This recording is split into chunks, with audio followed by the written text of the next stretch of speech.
Ladies and gentlemen, welcome back to another beginner bass lesson. Thank you for joining me again. Today we're going to be talking about one of bass guitar's most utilized things, okay? We're going to be talking about the root fifth, which is essentially the power chord, right? Now on guitar, you play those notes together and you create riffs. On bass, a lot of the times, even though you can play them together, a lot of the times bass players will do a more melodic approach by playing the root, then the fifth. All right?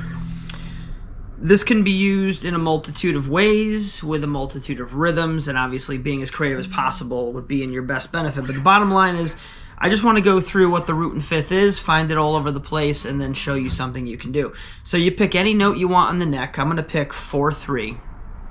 Which is a G. The fifth of G is D.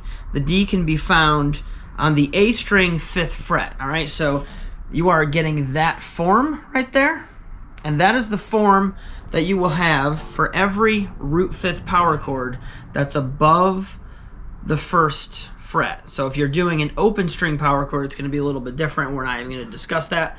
We're just going to go through and play the root fifth in several different places. All right.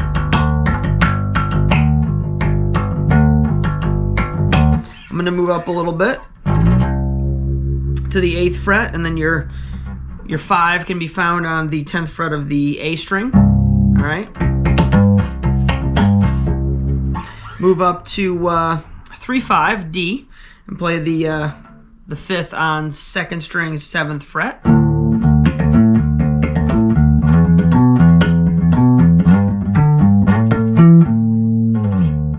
All right, so now to make music with these things, if you're just jamming out on the bass by yourself, you have two options. You can experiment and just forget about theory altogether, or you can learn your intervals, which there's many videos on my channel for intervals. There's guitar-based interval videos, there's piano-based, and there's also bass-based videos on intervals.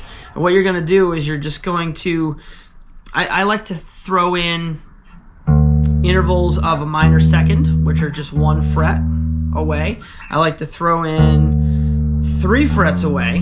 That's a minor third. All right. I also like to throw in fifths, which would be like 7 frets away, and then diminished fifth, which would be 6 frets away. So I think what we'll do, we'll keep this simple. We're going to do the root fifth idea on D. All right, and we're going to do D to D sharp. That's your minor second interval. And then I'm going to move it up to the minor third, which is F. And we're just going to use those notes and their corresponding fifths to create a simple groove. Now, obviously, if you're just starting out, you're not going to be able to do everything I'm doing here, but this will just give you something to shoot for. You typically want to start on the root note and then go to the fifth. Play them together harmonically or separate melodically, and what you do with the rhythm is ultimately up to you. In fact, what you do with the order of those 3 chords is up to you as well. But let's just see what we got here.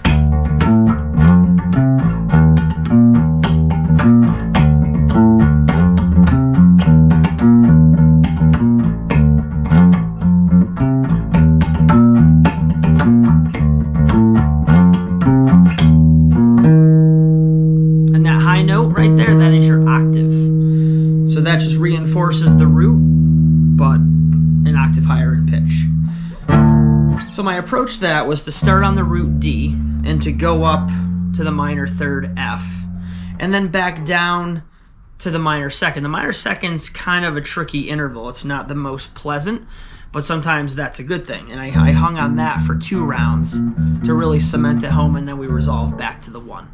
So little bit of theory, little bit of technique, really cool thing. If you're playing bass and you don't do roots and fives in your grooves, then you're probably missing a whole lot of easy but incredibly effective options for playing. If anybody has any questions, please leave them below. Comments, please like, please subscribe. And as always, thanks for watching.